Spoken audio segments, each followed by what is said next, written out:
Today's ruling from the Supreme Court affirms what millions across this country already know to be true in our hearts. Our love is equal. That the 4 words etched onto the front of the Supreme Court, equal justice under law, apply to us too. That is Jim Obergefell speaking in front of the Supreme Court in 2015 after their historic ruling in Obergefell v. Hodges. It's my hope that the term gay marriage will soon be a thing of the past. That from this day forward, it will simply be marriage. And our nation will be better off because of it. While the landmark civil rights case ruled that same-sex couples in the U.S. have the fundamental right to marry, as Jim says, we still don't enjoy true marriage equality. We see our relationships treated as less than by county clerks, by judges, bakers, and adoption agencies. And that ongoing fight is what Jim has dedicated his life to. He's now working with the organization Family Equality. They work to advance the legal, lived equality for LGBTQ+ people and their families. Today, we're going to hear all about that. But first, we're going to start with Jim and his late partner, John Arthur, for they had a love story that quite literally changed history. From The Advocate magazine in partnership with GLAAD, I'm Jeffrey Masters, and this is LGBTQ&A.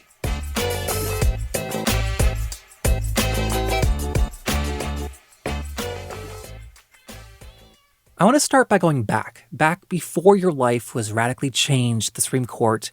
Before that, you're with your partner John for 22 years. Can we start with your love story? How did the two of you meet? It was thanks to a mutual friend. This was before I came out. My friend Kevin, we were going out for a drink and we went to a bar near the University of Cincinnati where Kevin and I had both attended and where John, turns out, graduated as well. And it wasn't a gay bar. It was just a campus bar, really. So Kevin and I walked into this bar. And again, I'm still closeted. This is before I quit my job as a high school German teacher. It's before I went to graduate school, before I came out. How old were you? 26. Wait, I'm sorry to cut you off. Did you quit your job as a high school German teacher because you knew you couldn't do that and be out of the closet? No, I quit my job teaching to go to graduate school. Oh, okay. So less sensational. Yes. I think about my last year of teaching. Was I thinking I'm going to finally come out and be honest? No.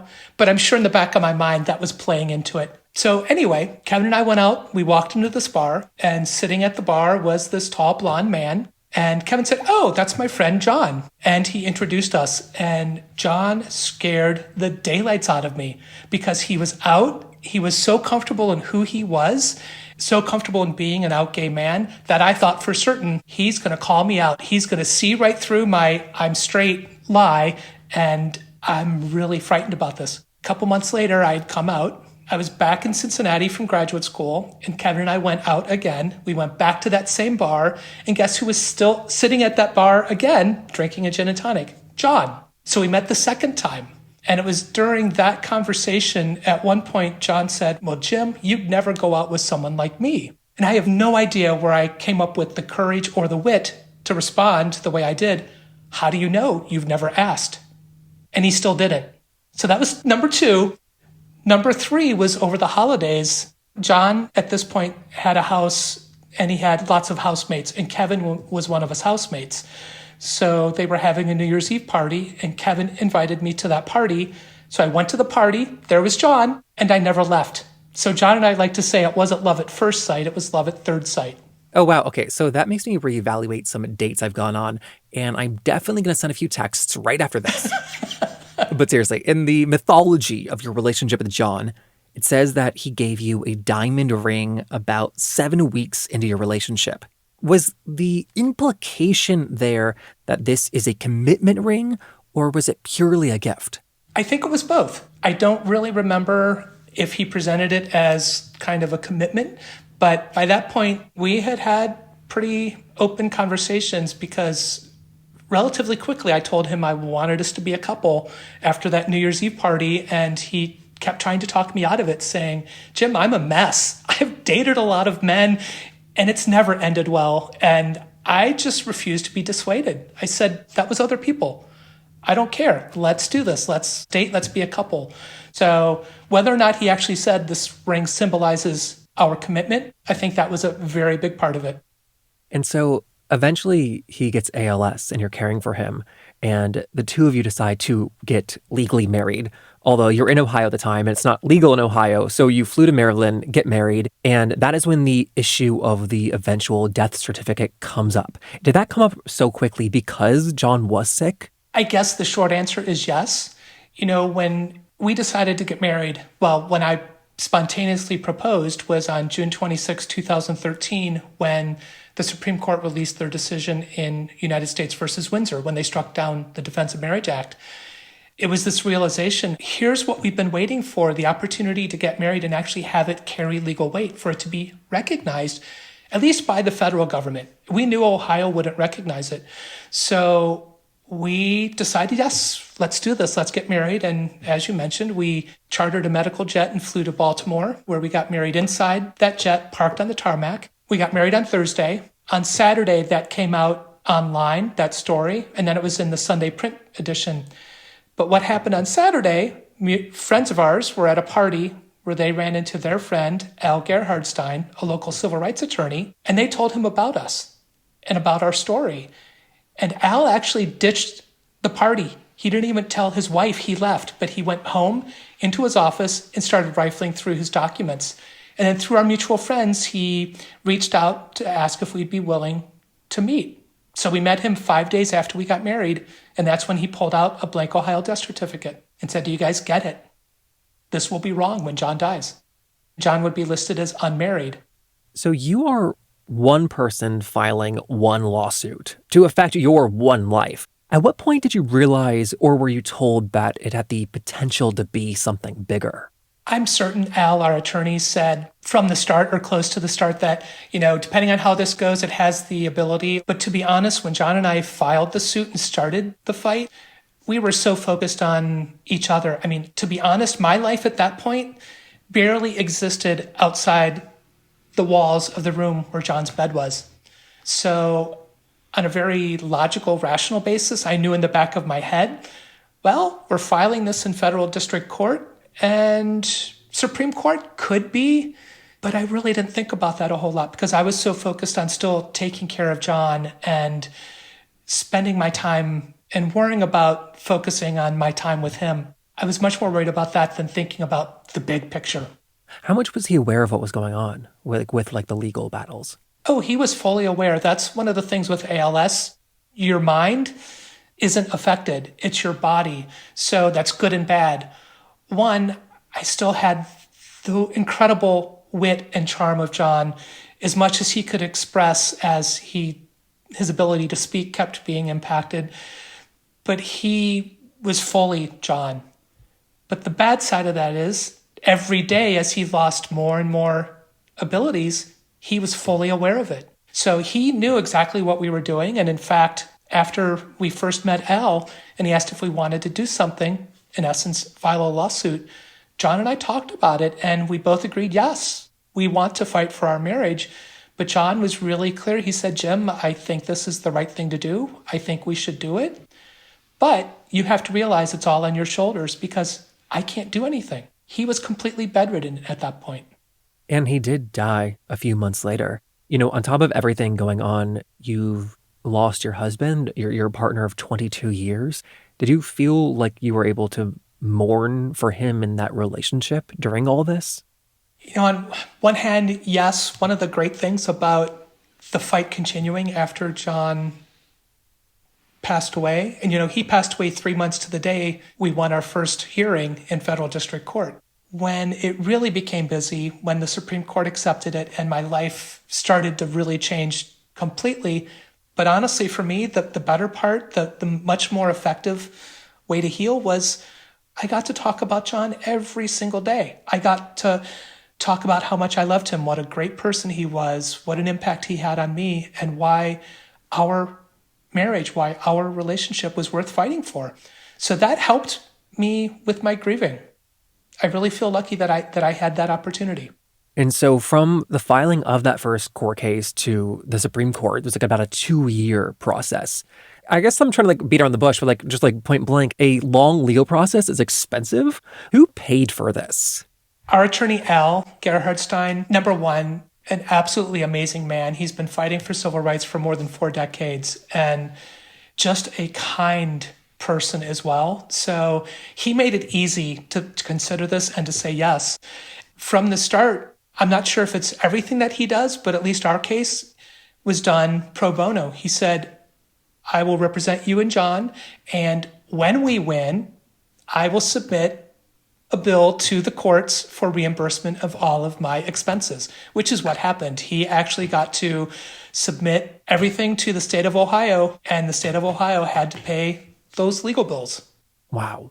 And so with the other couples that you mentioned from Kentucky, Tennessee, and Michigan, the 4 of you were the plaintiffs for the Supreme Court case. Because your team filed first, the entire thing became known as Obergefell v. Hodges. That has your name on that. What did it feel like when you found that out? It was going to carry your name. Surreal is the short answer. When Al told me that there was the possibility it would be known as Obergefell v. Hodges, assuming the Supreme Court followed their traditional procedure of naming it after a consolidated case after the lowest case number, he said, just know that it could be known as Obergefell v. Hodges. And when they announced it, it was overwhelming. I mentioned surreal, but I also felt guilty because I wasn't the only plaintiff, and John's and my story wasn't the only story in this case. There were more than 30 plaintiffs total in the cases from the 4 states. And that was another widower, John's and our funeral director, all the way down to Cooper, a 2-year-old boy who was adopted in Ohio by Joe and Rob, who live in Manhattan. So I felt guilty because suddenly it went from there are so many of us to the focus being on my name, my face, John's and my story. Oh, because there's many faces of this movement, but there became just one name of the movement. Correct. And I was always worried that the stories of the other plaintiffs in this case, which were equally as compelling, equally as important, would be overlooked, would be forgotten. So it did. It raised a fair amount of guilt in me because it wasn't just about me. And one of the other things that I surprise people with is so many people think that, Jim, you must have gone through an audition process. You must have applied somewhere to be a plaintiff. Not at all. It wasn't anything like that. It purely was, John and I got married, and because we were in the news, Al happened to hear about our story. It just was kind of kismet, synchronicity. It all came together and happened. But yeah, there was no interview process. There was no anything. It was simply John and I filed suit to fight for our marriage.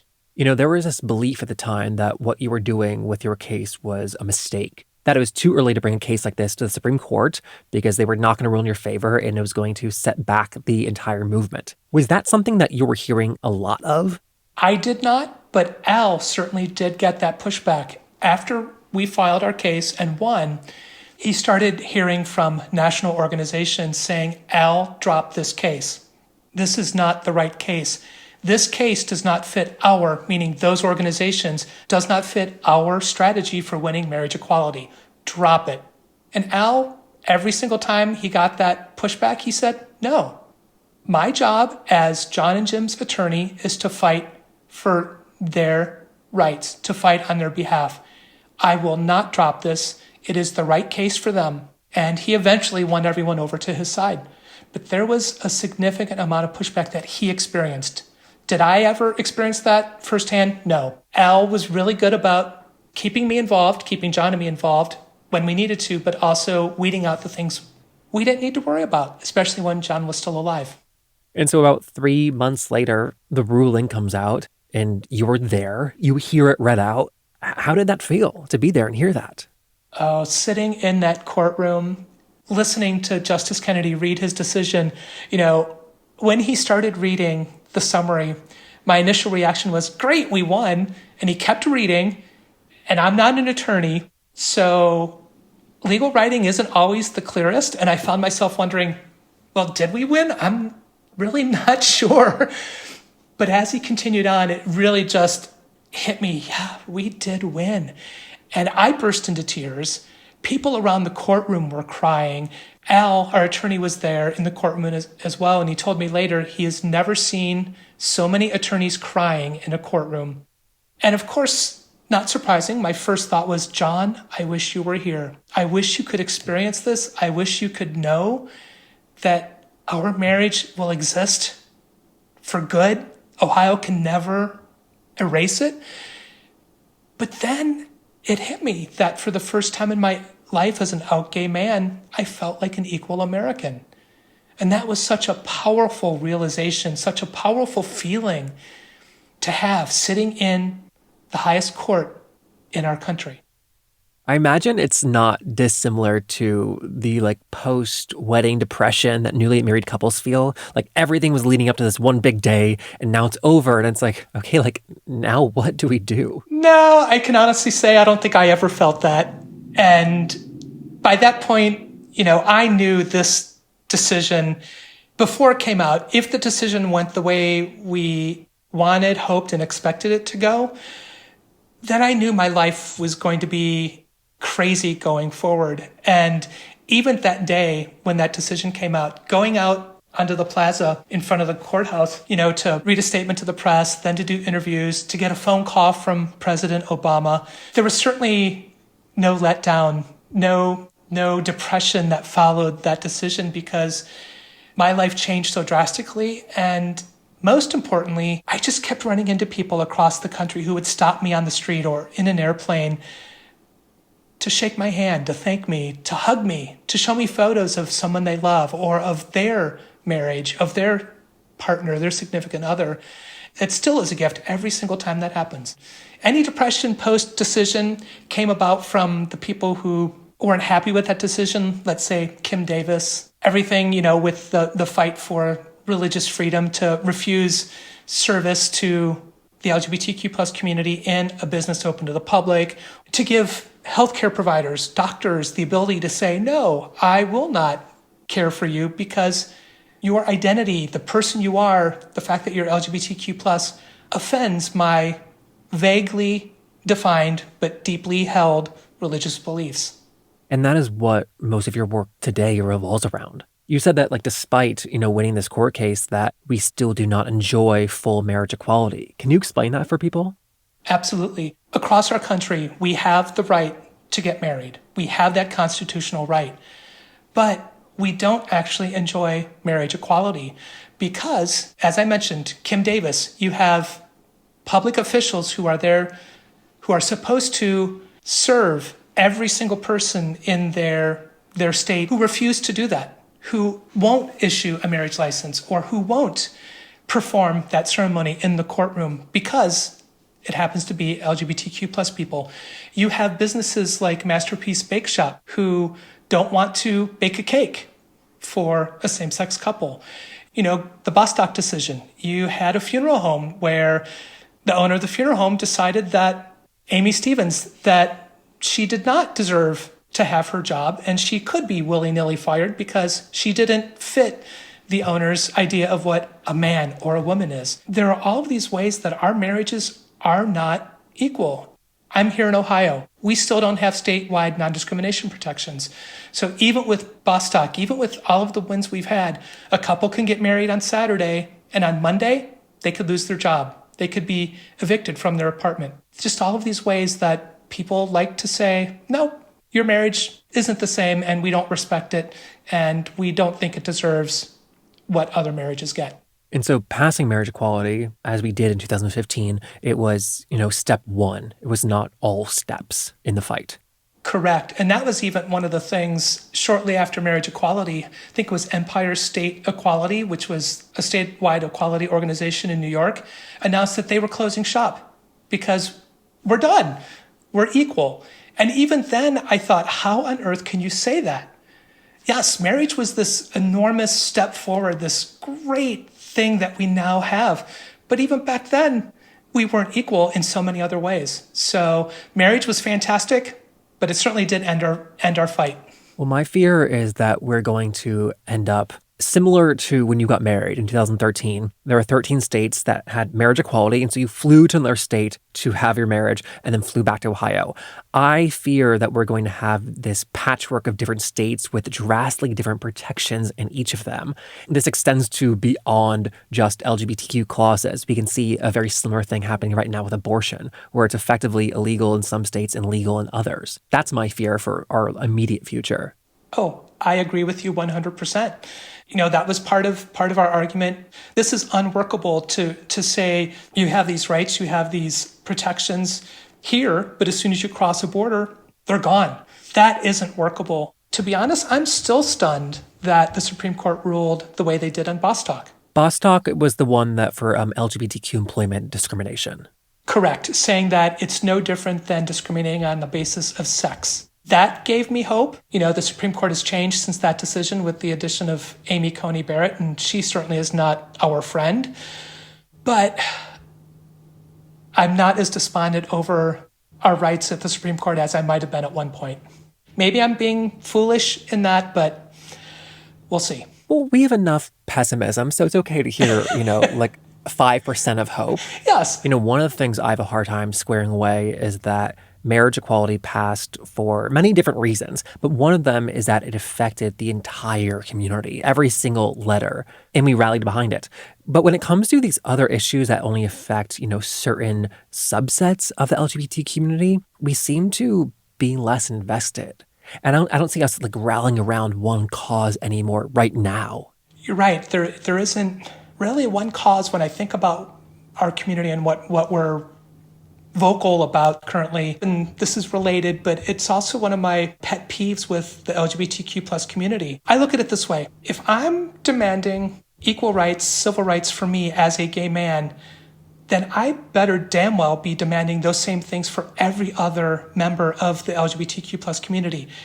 Additionally, I also better be demanding that for every other marginalized community. If I'm asking for something for myself, I have no right to do that if I'm not asking it for everyone else.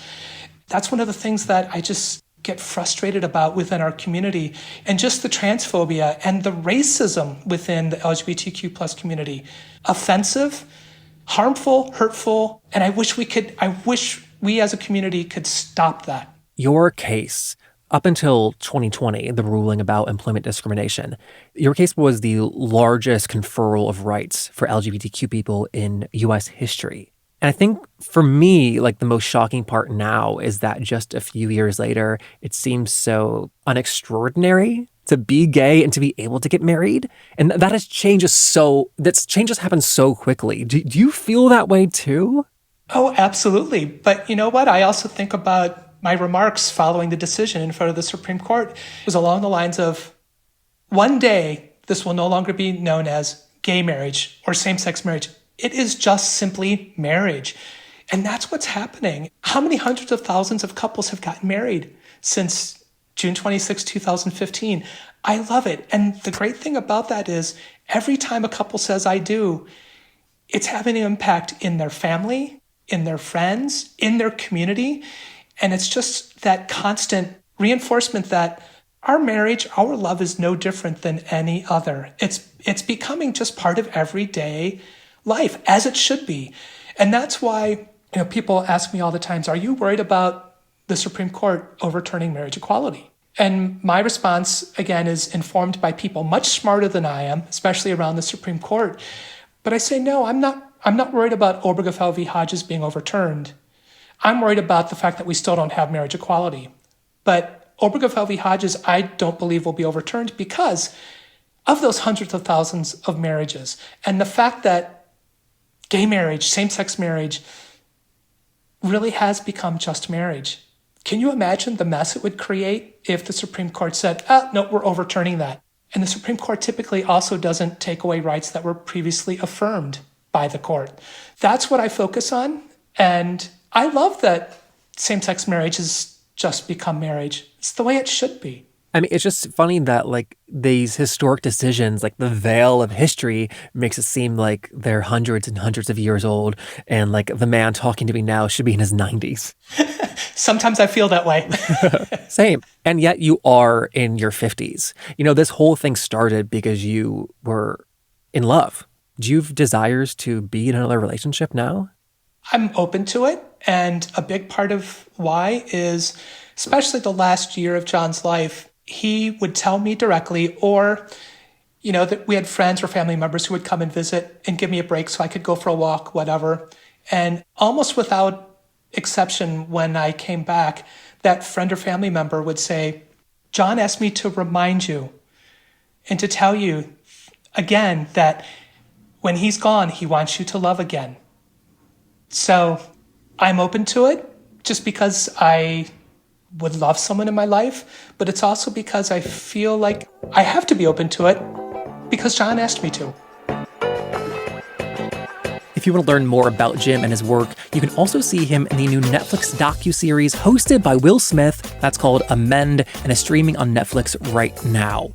And then special thank you to Eric Marcus, who connected Jim and me. Eric is the host of the Making Gay History podcast, which if you've not yet checked out, I personally think you're making a huge mistake. Last year, they put out an episode that is the earliest known recording of Marsha P. Johnson and Sylvia Rivera. If you're looking for a place to start there, I highly recommend it. We're brought to you by The Advocate Magazine in partnership with GLAAD. I'm Jeffrey Masters, and I will see you next week. Bye.